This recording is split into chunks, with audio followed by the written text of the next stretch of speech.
नमस्कार. सगळ्या साहित्यप्रेमी रसिकांचं साहित्याच्या पारावरील या 49व्या भागात मी सहर्ष स्वागत करते आणि 13 तारखेला येणाऱ्या गुढीपाडव्याच्या निमित्ताने सर्वांना नववर्षाच्या शुभेच्छा देते. रसिक हो, रुडगर ब्रेगमन या डच लेखकांनी लिहिलेलं आणि सविता दामले यांनी अतिशय ओघवत्या आणि सोप्या मराठीत अनुवाद केलेलं ह्युमन काइंड हे पुस्तक सांगतं मानव जातीचा आशावादी इतिहास. तर विवेक गद्रे आपल्या करोनांगुली या काव्यसंग्रहातील सहज सोप्या आणि खुसखुशीत कवितांमधून तोच आशावाद जागवतात. आज पारावरील गप्पांमधून आपण जाणून घेणार आहोत या लेखकांबद्दल, त्यांच्या या साहित्यकृतींबद्दल आणि त्यांच्या पुस्तक प्रवासाबद्दल सुद्धा.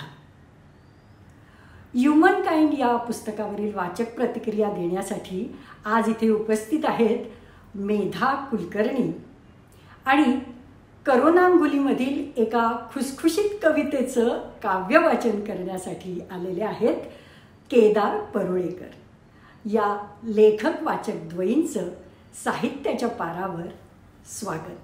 ह्युमन काइंड या मंजुल पब्लिशिंग हाऊस पुणे यांनी प्रकाशित केलेल्या पुस्तकाच्या अनुवादिका सविता दामले यांची या प्रांतातील कामगिरी उल्लेखनीय आहे. त्यांनी आतापर्यंत 1-2 नाही तर तब्बल 41 पुस्तकांचा अनुवाद केला आहे. फॅमिली ट्री या गुलजार लिखित लेखाचा त्यांनी केलेला अनुवाद 10वीच्या इंग्रजी माध्यमाच्या पाठ्यपुस्तकात समाविष्ट करण्यात आला होता. त्याचप्रमाणे नापास मुलांची गोष्ट या पुस्तकासाठी गुलजारजींच्याच ते दिवस या लेखाचा त्यांनी अनुवाद केला होता आणि ते पुस्तक BAच्या प्रथम वर्षाच्या अभ्यासक्रमाला आहे. अनुवादाबरोबरच त्यांनी स्वतंत्र लिखाणातही मुसाफिरी केलेली आहे. माझे गाणे माझे जगणे या सुलोचनाताई चव्हाण यांच्या आत्मचरित्राचं शब्दांकन त्यांनी केलेलं आहे. त्यांच्या बालकविताही खूप लोकप्रिय आहेत. विविध मासिकात, वृत्तपत्रात त्यांचे अनेक लेख, कविता आणि मुलाखती प्रसिद्ध झाल्या आहेत. मनगंगेच्या काठावर या राजहंस प्रकाशनाने प्रसिद्ध केलेल्या त्यांच्या पुस्तकास इचलकरंजीच्या आपटे वाचन मंदिरातर्फे आणि गांधी सचित्र जीवन दर्शन या अनुवादास शिवाजीराव चव्हाण ग्रंथालय सातारा यांचा उत्कृष्ट अनुवादाचा पुरस्कार मिळाला आहे. तसंच मराठी अनुवाद क्षेत्रात भरीव कामगिरी केल्याबद्दल यशवंतराव चव्हाण प्रतिष्ठान मुंबई यांच्यातर्फे 2020 सालचा साहित्याचा पुरस्कार त्यांना प्राप्त झाला आहे. करोनांगुली काव्यसंग्रहातील कविता ज्यांच्या लेखणीतून अगदी सहजपणे उतरल्या आहेत ते कवी विवेक गद्रे हे व्यवसायाने इंटिरियर डिझाईन सल्लागार आणि विकासक आहेत. कोणतीही गोष्ट उत्स्फूर्ततेने आणि जिद्दीने करण्याकडे असलेला कल त्यांच्या व्यवसायाबरोबरच त्यांच्या लेखणीलाही झळाळी देतो. सविताताई, या प्रश्नोत्तरांच्या सत्रातला पहिला प्रश्न तुम्हाला विचारते. ह्युमन काइंड हे अतिशय वेगळ्या विषयावरील पुस्तक तुमच्याकडे अनुवादासाठी कसं आलं आणि त्यात नक्की आहे तरी काय? इंग्रजी भाषेमध्ये उत्तमोत्तम पुस्तकांचा खजिनाच आहे. त्यातलं एखादं रत्न मराठीमध्ये उचलून आणायचा मोह सदैव होत असतो.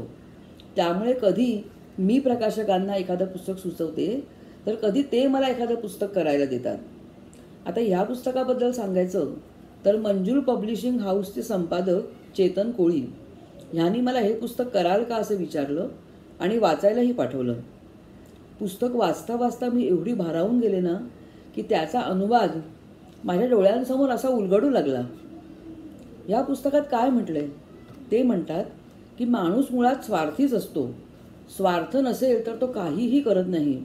ह्या गृहीतकावरती आजचं राजकारण आणि आजचं अर्थकारण उभं राहिलेलं आहे. आणि माणूस मुळात पापीच असतो असं तर सगळे धर्मशास्त्र आपल्याला ओरडून ओरडून सांगत असतात. परंतु प्रत्यक्षामध्ये तसं असतं का? ह्या पुस्तकाचे लेखक रुडगर ब्रेगमन यांचं म्हणणं असं आहे की माणसं मुळात चांगलीच असतात. त्यांच्यामधला वाईटपणा वरती काढण्याकरता खूप कष्ट करावे लागतात. त्यासाठी सैतानाला सुद्धा चांगुलपणाचा खरेपणाचा आव आणून मुखवटा धारण करून समोर यावं लागतं आणि मग जूनच्या नरसंहारासारखी भयंकर भयंकर गोष्टी घडतात. मानवाचा मागच्या 13,000 वर्षांचा इतिहास लक्षात घेऊन आणि वर्तमानातल्या अनेक कोनांचाही विचार करून हे पुस्तक लिहिल्यामुळे वाचक त्यामध्ये गुंगून जातो. मीही तशीच गुंगून गेले आणि पुस्तक वाचताना मला झालेला आनंद वाचकाला नक्कीच अनुभवायला येईल अशी आशा व्यक्त करते. नक्कीच सविताताई, मीही तो आनंद अगदी पुरेपूर उपभोगला. मंडळी, पारावरील दुसऱ्या पुस्तकाचं करोनांगुली हे शीर्षक वाचता क्षणीच गेल्या वर्षभराचा कठीण काळ डोळ्यासमोरून सरकून जातो. पण करोनाकडे अंगुली निर्देश करणाऱ्या या कविता कोरोनाबद्दल नाहीतच असं हा कविता संग्रह वाचल्यावर माझ्या लक्षात आलं. तर विवेकजी, काय आहे काय या संग्रहात आणि त्या कवितांची जन्मकहाणी सांगाल का? नमस्कार. सगळ्यात आधी ग्रंथाली प्रकाशनचे खूप खूप आभार की त्यांनी माझा पहिला कविता संग्रह प्रकाशित करण्याची इच्छा दर्शवली आणि तसा तो केलाही. ह्या कविता संग्रहाचं जे नाव आहे करोनांगुली, हे कोणत्याही प्रकारे करोनावरच्या कविता असं नसून करोना काळातलं मला मिळालेलं करोनावरचं औषध किंवा गोळी अशा अर्थाने करोनांगुली हा कविता संग्रहाचं नाव आपण घेतलेलं आहे.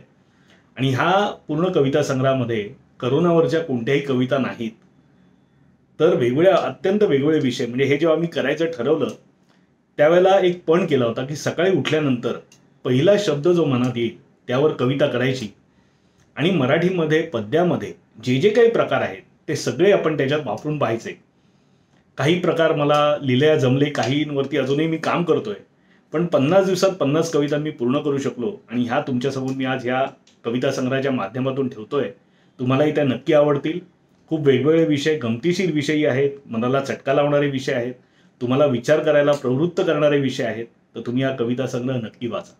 खरंच मंडळी, विवेकजींच्या या कवितांमध्ये खूप वैविध्य आहे, खूप वेगळे भाव आहेत आणि त्यातील काही कविता तर अंतर्मुख करून जातात, हसत खेळत एक मोठा संदेश देऊन जातात. सविताताई, पुन्हा तुमच्याकडे येते.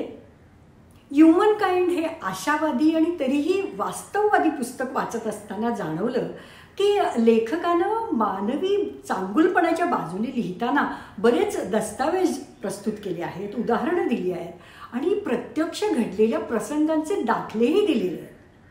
तर यातील तुम्हाला कोणता प्रसंग भावला? विल्यम गोल्डिंग यांचे लॉर्ड ऑफ फ्लाईज हे पुस्तक 1954 साली बाजारामध्ये आलं. त्यात त्यांनी काही ब्रिटिश मुलं अचानकपणे एका बेटावरती एकटीच फेकली जातात. तिथं दुसरं कोणीही नसताना ती अगदी रानटीपणाने आणि बेजबाबदारपणे वागतात असं वर्णन त्यात केलं होतं आणि लोकांनाही कादंबरी भयंकर आवडली.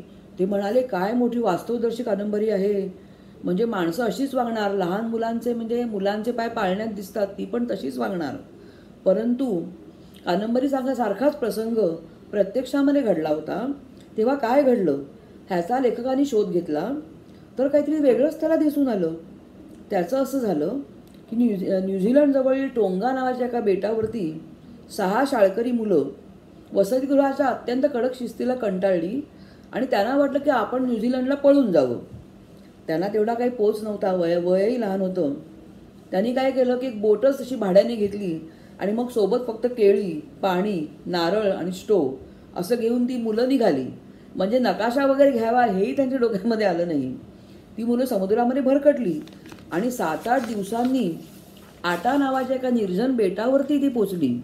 तिथं गेल्यावरती त्या मुलांना परिस्थितीचं गांभीर्य समजलं आणि मग काय, मग कशी वागली ती, तर ती एकमेकांना धरून राहिली. लॉर्ड ऑफ फ्लाईजमधल्या मुलांसारखी प्रत्यक्ष मुलं रानटीपणानं मुळीच वागली नाहीत. 16 महिन्यांनी एक जहाज चुकून त्या बाजूला गेलं तेव्हा त्या मुलांची सुटका झाली. त्यांना सोडवणाऱ्या माणसाने लिहून ठेवलं आहे की मुलांनी तिथे एक छोटीशी वस्ती केली होती. एक अन्न पिकवण्याकरता छोटीशी बाग उभारली होती. झाडांच्या पोकळ बुंद्यामध्ये पाणी साठवलं होतं. मिळेल त्या सामानातून त्यांनी कामचं लावू गिटारसुद्धा आपल्याला आपल्या मनोरंजनाकरता उभारलेलं, एक छोटं जिम उभारलेलं, छोटं बॅडमिंटनचं कोर्ट उभारलेलं.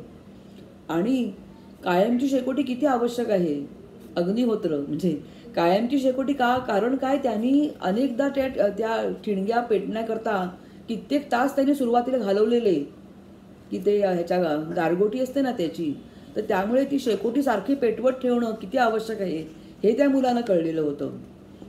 त्यामुळे ती मुलं मिळून मिसळून तर राहिली होतीच.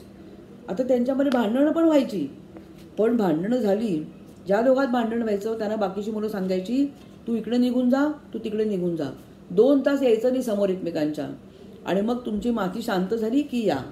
आणि अशा तऱ्हेने त्यांनी एकमेकांना सांभाळून घेतलं. म्हणजेच काय की बिकट प्रसंगी, संकट प्रसंगी माणसं, आणि एरवीसुद्धा माणसं एकमेकांशी प्रेमाने वागतात, त्यांना सहकार्य करतात, मदत करतात, हे या प्रसंगावरून आपल्याला दिसून येतं. पण बरेचदा बातम्या आणि कादंबरीतल्या सनसनाटीपणामुळे आपल्याला काहीतरी वेगळंच वाटतं. प्रत्यक्षात ते तसं नसतं. जहाज फुटून बेटावर अडकलेले लोक हा तर खूप सनसनाटी कथा कादंबऱ्यांचा विषय आहे. पण सविताताई कल्पनेतल्या अमानुषतेपेक्षा प्रत्यक्षातली ही वागणूक खूपच प्रेरणादायी म्हणायची, नाही का? लेखकाचं अजून एक आश्चर्यकारक निरीक्षण म्हणजे युद्धभूमीवर प्रत्यक्ष समोरासमोर गोळ्या घालणं सैनिकांना म्हणे कठीण जातं. म्हणजे एरवी ते निशाणबाजीत प्रवीण असले तरी असं होतं. आकडेवारी जेव्हा आपण पाहतो तेव्हा समोरासमोर युद्धात जेवढे सैनिक मारले जातात ना, त्याहून अधिक ते दूरवरून म्हणजे सुरुंग पेरून किंवा विमानातून बॉम्ब हल्ला करून मारले जातात. कारण माणसाचा मूळ स्वभाव तसा नसल्याने त्याला कधी आयुष्यात ज्यांना पाहिलं नाही ना, त्या व्यक्तीचा जीव घ्यायलाही माणूस कचरतो. विवेकजी, करोना काळात तुमच्याही कल्पनेला खूप धुमार फुटले होते आणि चमचमीत पदार्थांच्या कल्पना तुमच्या स्वयंपाकघरात प्रत्यक्ष उतरायच्या आधी तुमच्याशी संवाद साधायच्या, असं कविता संग्रहातली काही पानं म्हणतात. तर हे खाद्यकाव्य तुम्हाला कसं काय सुचलं? आणि या विरहिणी म्हणायच्या का? विषय समोसा म्हणा किंवा मिसळ म्हणा किंवा पावभाजी, हे काय विषय सुचले त्याच्या मागचं अगदी खरं कारण मगाशी जसं सांगितलं तसं, की ठरवलं होतं की रोज जो काही पहिला विषय मनात येईल त्याच्यावर कविता करायची. आणि तुम्हाला माहितीच असेल की ह्या करोना काळामध्ये लोक ह्या 2 गोष्टींमध्ये बऱ्यापैकी बिझी आहेत. एक तर खायला काय बनवायचं किंवा काय बनवायला सांगायचं. आणि माझं बऱ्याच वेळेला आमच्या घरामध्ये काहीतरी रिक्वायरमेंट सांगणं किंवा काहीतरी आवड सांगणं आणि ती बनवून घेणं याच्यामध्ये असल्यामुळे रोज पहिल्यांदा कदाचित 60 दिवसापैकी किंवा ह्या वर्षभरामध्ये जर आठवड्यातनं 1-2 दिवस तरी पहिलं काय खायचं हाच विचार माझ्या मनात येत होता. आणि त्यामुळे कदाचित असेल, पण ह्या कविता खूप छान जमलेल्या आहेत. जसं याच्यामध्ये सामोशावरती जी एक कविता आहे, तुम्हाला सामोसा खाताना, आता तुम्हाला सामोसा खाताना असं पटकन खाता येणार नाही, तुम्हाला सामोशाचा विचार करावा लागेल किंवा सामोसा माझ्याबद्दल काय विचार करत असेल आत्ता ह्याचाही विचार कदाचित तुमच्या मनात येईल. किंवा मिसळ खाताना ह्याच्या पुढे तुम्हाला ठसका लागून माझ्या कविता आठवल्याशिवाय लागणार नाही. किंवा पावभाजी जर तुम्ही खायला गेलात कुठे तर तुम्हाला तो पावभाजी करणारा डोळ्यासमोर उभा राहील. इतक्या छान ह्या कविता जमलेल्या आहेत, तर तुम्ही त्या नक्की वाचा, तुम्हाला नक्की आवडतील.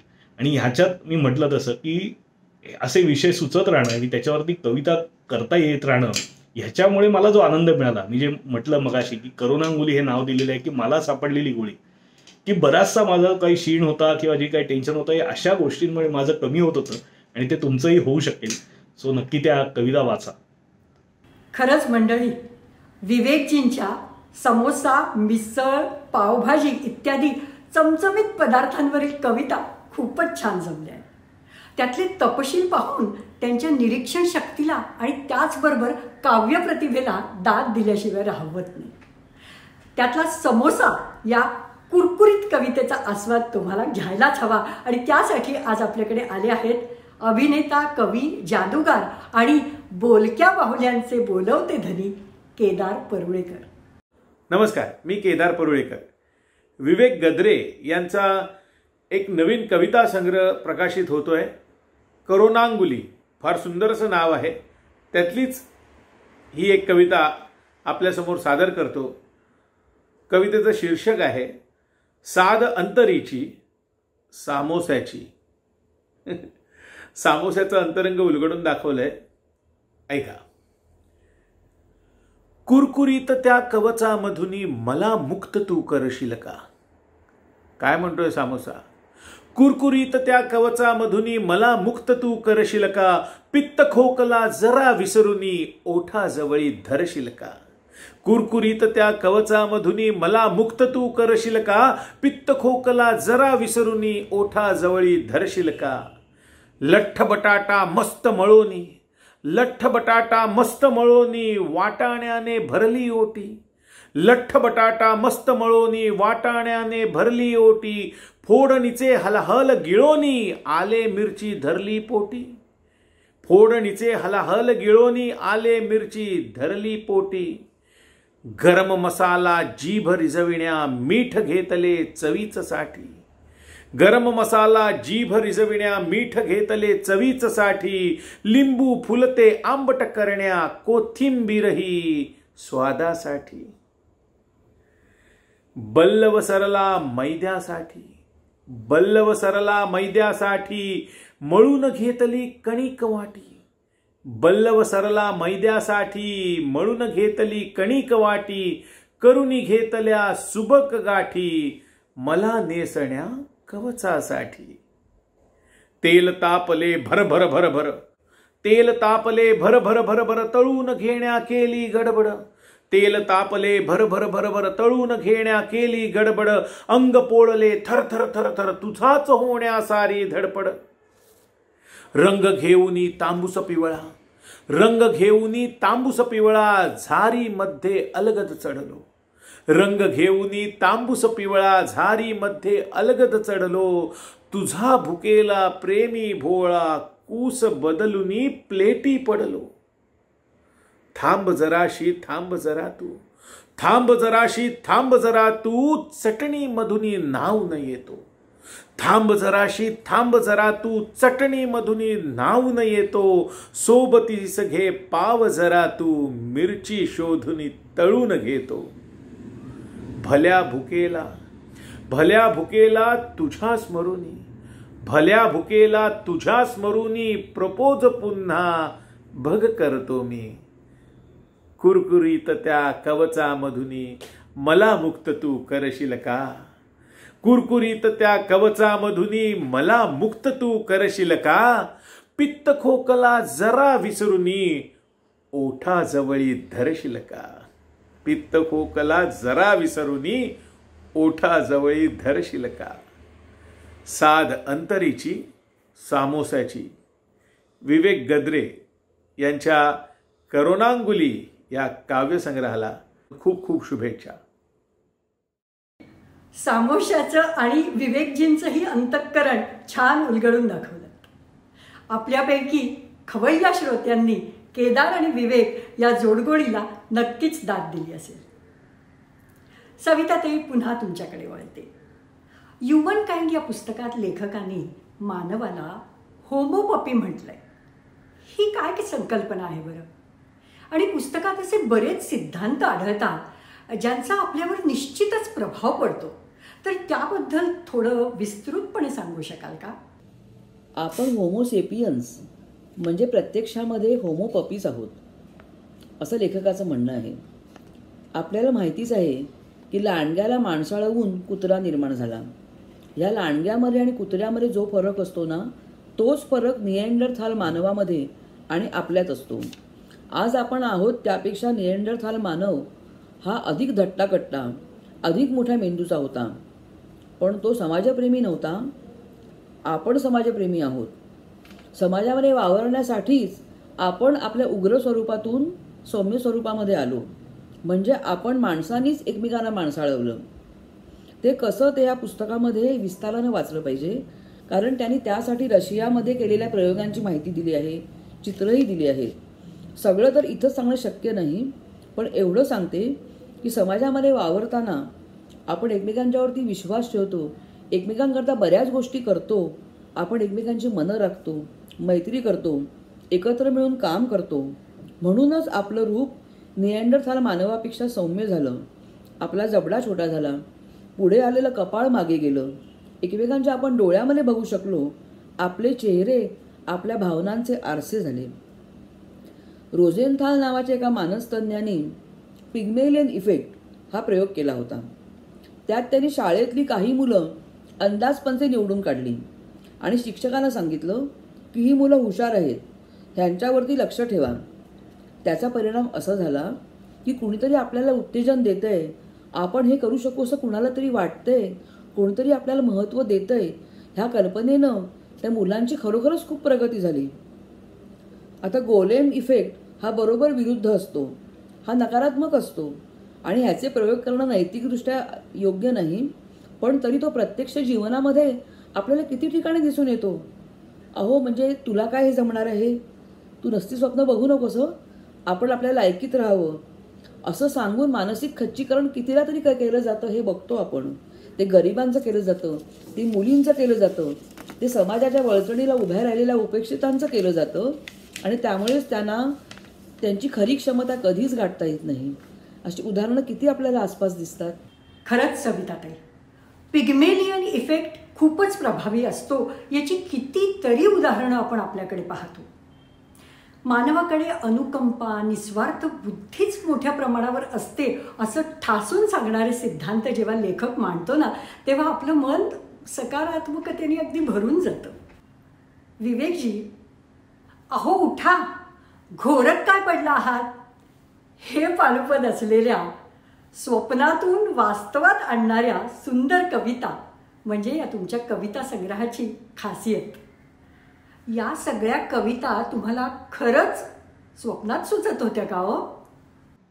येस, स्वप्नात लिहिल्यात का म्हणाल तर हो. कारण कसं आहे की मध्यमवर्गीय माणूस हा कायम स्वप्नातच असतो. म्हणजे त्याला कायम असं वाटत असतं की आपल्या आयुष्यात काहीतरी नवीन घडावं, अचानक काहीतरी घडावं, शक्यतो देवानी किंवा बाहेरच्या कुठच्या तरी एनर्जीने ते घडवावं आणि माझं जीवन काहीतरी बदलून जाईल, ज्याच्यामुळे माझं जीवन बदलून जाईल.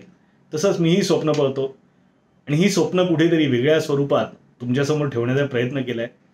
पण ह्या स्वप्नामध्ये कुठेतरी मार्मिक त्याच्यावरती भाष्य करण्याचा, जी काय आपली मध्यमवर्गीय वृत्ती आहे याच्यावर भाष्य करण्याचा मी प्रयत्न केला आहे. मग अगदी करोना काळातलं आपलं निर्बंध वागणं असेल, एका माझ्या स्वप्नामध्ये चक्क अंबानींची फॅमिली माझ्या स्वप्नामध्ये आली. म्हणजे प्रत्येकाला वाटत असतं की आपण कुठेतरी अंबानी व्हावं, तर त्या स्वप्नातनं कदाचित त्या इच्छेतनं आलेलं असू शकेल. तर असे असंख्य ह्याच्यात ह्या पूर्ण कविता संग्रहामध्ये अशी म्हणजे 4-5 स्वप्न तुम्हाला वाचायला मिळतील आणि कुठेतरी तुम्ही सुद्धा त्या स्वप्नांची रिलेट करू शकाल अशी मला आशा आहे. कारण ही स्वप्न प्रत्येकालाच पडत असतात. सो जसं तुम्ही म्हणालात तसं हो, स्वप्नात लिहिली का, तर हो, स्वप्नात लिहिली म्हणता येईल. कारण मी कायमच स्वप्नात असतो. हो, स्वप्न साकार होण्यासाठी आधी ती बघावी लागतात हे मात्र 101% खरं हा विवेकजी.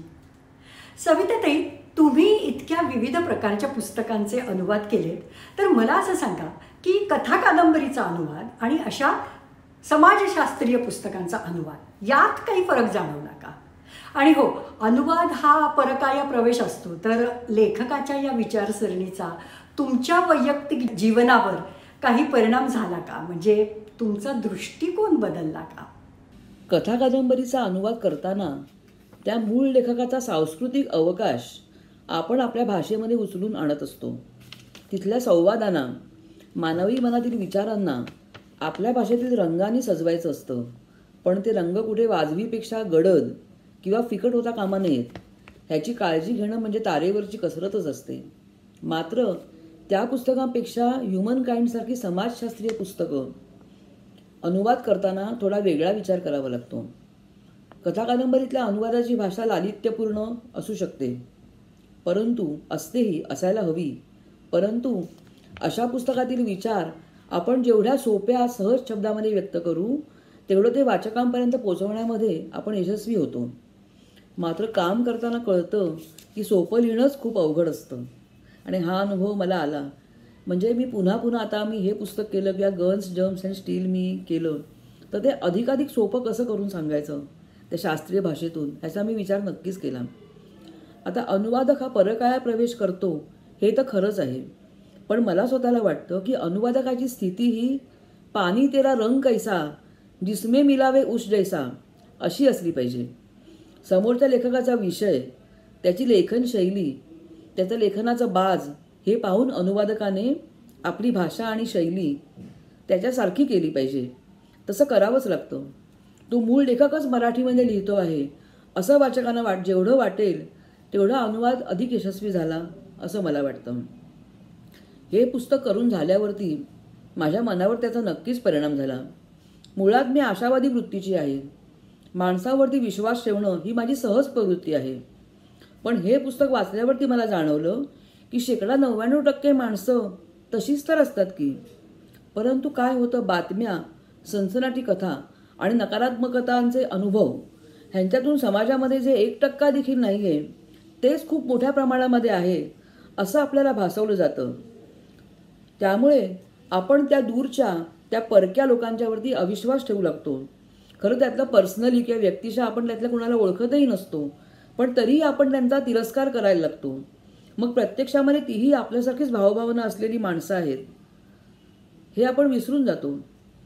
परंतु स्वार्थासाठी आणि सत्तेसाठी काही लोक सर्वांच्याच भावनांशी खेळत असतात हे मला जाणवलं. हे पुस्तक वाचून माझ्या मनातले विचार अधिक स्पष्ट झाले.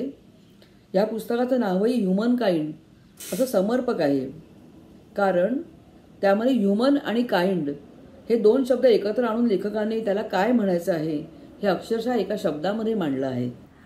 वा सविताताई, ह्युमन आणि काइंड ही शब्दांची फोड फारच गोड. ह्युमन काइंड हे पुस्तक वाचताना प्रत्येक पान उलटलं की आपल्या रूढ समजुतींना धक्के बसतात. परंतु प्रत्येकाच्या हृदयाच्या तळाशी जो चांगुलपणाचा झरा आहे ना, त्याला पान्हा फुटतो आणि तो दुथडी भरून वाहायला लागतो. खरंच हे जग सुंदर आहे हे उदाहरणावरून पटवून देणाऱ्या या लेखकाचे मला शतशः आभार मानावेसे वाटतात. मेधाताई कुलकर्णी यांनाही माझ्यासारखंच हे पुस्तक खूप आवडलेलं आहे. संपर्क संस्थेच्या विश्वस्त संस्थापक आणि आकाशवाणीच्या निवृत्त अधिकारी मेधाताई यांच्याकडून आपण ऐकूया ह्युमन काइंड या पुस्तकावरची त्यांची वाचक प्रतिक्रिया. सविता दामले या आजच्या काळातल्या महत्वाच्या अनुवादक आहेत आणि हे महत्व त्यांच्या पुस्तकांच्या संख्येवरून नाही. म्हणजे त्यांची मला वाटतं 40 पुस्तकं आली आहेत, अनुवादित पुस्तकं. ही खूप मोठीच संख्या आहे, पण 40 पुस्तकं आहेत म्हणून त्या महत्वाच्या लेखिका असं नसून त्यांनी अनुवादित केलेल्या पुस्तकांचे जे विषय आहेत ते बघितले तर अक्षरशः अवाक व्हायला होतं. एकीकडे अस्की दिल, जेरुसलेम, मोसाद असे विषय, तर दुसरीकडे देवीची 7 रहस्य किंवा यांनी घडवला इतिहास अशी पुस्तकं. मोहम्मद युनुस आणि मेलिंडा गेट्स यांची चरित्र हा एक आणखीच वेगळा कोन आहे की समाज परिवर्तन ज्यांच्या कामातनं घडलं अशांची चरित्र. दुसरीकडे जे विषय बोजड वाटतील एरवी, उदाहरणार्थ गन्स, जर्म्स अँड स्टील किंवा बॅलन्स ऑफ बँकिंग, हे असे विषय पण सवितांनी हाताळलेले आहेत. आणि खरोखर की तिने अनुवादित केलेल्या काही पुस्तकांच्या पृष्ठसंख्या तर मला वाटतं 700-800 वगैरे अशी आहे. तर म्हणून ती महत्वाची अनुवादक आहे असं मला म्हणायचंय. आणि हे जे पुस्तक आहे ह्युमन काइंड ज्याच्याबद्दल बोलतोय आपण, हे तिचं ताजं पुस्तक आहे. माणसं मुळात चांगलीच असतात आणि म्हणजे हे मूळ सूत्र आहे या पुस्तकाचं. आणि माणसाच्या 13,000 वर्षांचा इतिहास लक्षात घेऊन अनेक उदाहरणं देत इतिहासातली त्यांनी हे म्हटलंय. म्हणजे आपण अगदी सहजच म्हणतो ना की मनुष्यासारखा स्वार्थी प्राणी नाही दुसरा, पण त्यांनी हे गृहीतक चूक आहे असं हा जो लेखक आहे तो सांगतो. आणि रॉटर ब्रेगमन त्या लेखकाचं नाव, आणि तो म्हणतो की माणसं मुळात चांगली असतात, माणसं स्वार्थी नसतात आणि माणसं इतकी चांगली असतात की त्यांनी वाईट वागावं यासाठी खूप प्रयत्न करावे लागतात. हे मात्र आत्ताच्या काळात याचा प्रत्यय नक्की आला कधी की कोविड काळामध्ये आपण माणसांनी एकमेकांना जी मदत केली ती जेव्हा बघितली तेव्हा आपल्याला जाणवलं की माणसं इतकी काही आपण समजतो तितकी स्वार्थी नाहीयेत. माणसं चांगली पण असतात, भली पण असतात. तर हे ह्युमन काइंड नावाचं जे ताजं पुस्तक सवितांनी अनुवादित केलेलं आलेलं आहे. आणि ते पुस्तक आणि तिची इतर 39 पुस्तकं ती सुद्धा सगळ्या वाचकांनी जरूर वाचावीत आणि एक वेगळाच आनंद या वाचनातून मिळेल. सविता दामले यांना खूप शुभेच्छा. मित्रांनो, मुंबईचं स्ट्रीट फूड, लावणीच्या रूपात अवतरलेली मुंबईची धडकन, लोकल ट्रेन, हे सगळे हलके फुलके विषय काव्यात उतरत असताना मध्येच शेतकरी, गिरणी कामगार असे गंभीर सामाजिक प्रश्न, तर पुनर्जन्म, एक्सपायरी डेट, बंधनमुक्त यासारख्या कवितांमधून मृत्यूबद्दलचे गहन विचारही कागदावर उतरलेले आपल्याला दिसतात. विवेकजी, कवितेसाठी कोणता विषय तुम्हाला अधिक भावतो? गंभीर, हलका फुलका की विडंबनात्मक? विषय म्हणाल तर जसं प्रत्येक कवीला किंवा लेखकाला, प्रत्येक क्रिएटिव्ह माणसाला आपली जी कलाकृती असते ती प्रत्येकाला आवडते. तसंच माझंही आहे. मला असं काही स्पेसिफिक कुठचा मूड आवडतो किंवा अशातला काही भाग नाही आहे. पण एक नक्की सांगेन की प्रत्येक वेगवेगळ्या पद्धतीने ह्या माझ्या आयुष्याकडे बघण्याचा माझा जो दृष्टिकोन आहे, त्या वेळेला मूडवरती जे मला सुचलं, ज्या पद्धतीने आवडलं त्या पद्धतीने मी लिहिलं. मी काही हाडाचा पट्टीचा कवी नाही किंवा एखादा मूड बघितला की निसर्ग कविता निसर्गावरतीच लिहायचं असं काही मला जमत नाही. कारण मुळात माझा कवितांचा अभ्यासही नाही. मग अगदी प्रामाणिकपणे तुम्हाला सांगतो की बाबा बोरकरांची कविता तुम्ही मला नारायण सुर्वेंची आहे म्हणून जरी सांगितली तरी मी हो म्हणेन. कारण मुळात मी ह्या कोणाच्या कविताच वाचलेल्या नाही आहेत. त्यामुळे माझ्या मनात जे काही त्यावेळेला सुचलं, ज्या पद्धतीने मला ते लोकांसमोर ठेवावं असं वाटलं, त्या पद्धतीने मी ह्या कविता लिहिल्या आहेत. आणि त्या वेळेला त्या पद्धतीमध्ये काहीतरी वेगळं भाष्य करण्याचा, मार्मिक भाष्य करण्याचा मात्र मी नेहमी प्रयत्न केलेला आहे. कुठेही ला ट लावून कविता करावी ह्या उद्देशाने, आणि कुठेतरी आपण एक पण केला आहे तो कसाही करून पूर्ण कराव्या अशा पद्धतीने त्या लिहिलेल्या नाहीत. काही कविता ह्या पटापट जमलेल्या आहेत, काही कविता मला लिहिताना कधीतरी 4-4, 5-5 तासही लागलेले आहेत. पण एक मात्र नक्की आहे, विडंबन काव्य जे आहे हे लिहिताना मला फारसा कष्ट करावे लागले नाहीत. कारण कदाचित माझा मूळचा स्वभाव हा कुठेतरी सरकॅस्टिकली प्रत्येक सिच्युएशनला, प्रत्येक परिस्थितीला बघण्याचा असल्यामुळे तिथे मी कदाचित जास्त रमलो असं म्हणता येईल. पण अगदी मनापासून विचाराल तर हे सगळेच प्रकार, प्रत्येक कविता ही माझी मनापासून अगदी लिहिलेली असल्यामुळे आणि विशेष प्रयत्न त्यावेळेला मी कुठचंही केलं नसल्यामुळे त्या खूप छान जमल्यात असं मला वाटतं. त्या तुम्हालाही पटेल. आणि वेगवेगळ्या मूडच्या या कविता आहेत. ह्या पूर्ण कविता संग्रहामध्ये तुम्ही जर पाहिलं तर पहिल्यापासून शेवटपर्यंत त्याचं सॅग्रिगेशन आपण केलेलं आहे. म्हणजे ह्या कविता मला त्या क्रमात सुचलेल्या नाहीत, हे वेगवेगळ्या वेळेला सुचलेल्या कविता आहेत. फक्त मूडप्रमाणे मी त्याचं सॅग्रिगेशन केलेलं आहे की वाचताना असं वाटायला नको अरे हा माणूस, म्हणजे प्रत्येक कवितेनंतर माणूस कोणतरी वेगळा ही कविता लिहितोय की काय असं कोणाला तरी वाटेल, इतक्या त्या वेगवेगळ्या कविता आहेत. पण मला ह्या सगळ्या अगदी मनाला भावलेल्या, स्वतःच्या मनाला भावलेल्या कविता आहेत, त्या तुम्हालाही भावतील.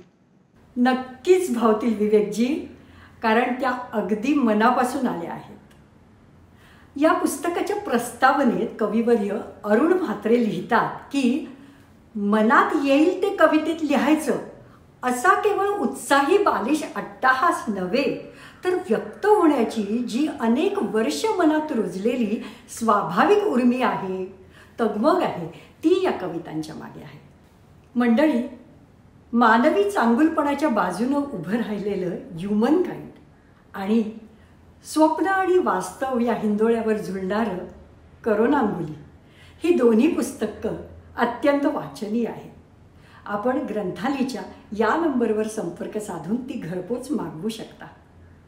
साहित्याच्या पारावर ही साप्ताहिक अक्षर महफिल आता पाक्षिक झाली आहे. त्यामुळे आपण महिन्याच्या 2ऱ्या आणि 4थ्या शुक्रवारी भेटत राहू ग्रंथाली वॉच या फेसबुक पेजवर आणि यूट्यूब चॅनलवर. ग्रंथाली वॉच या यूट्यूब चॅनलला सबस्क्राईब करा आणि साहित्याच्या पारावरील साहित्यकृतींचा आस्वाद घेत राहा. सगळ्या मान्यवरांचे आणि रसिक श्रोत्यांचे आभार मानून मी आपली रजा घेते. नमस्कार.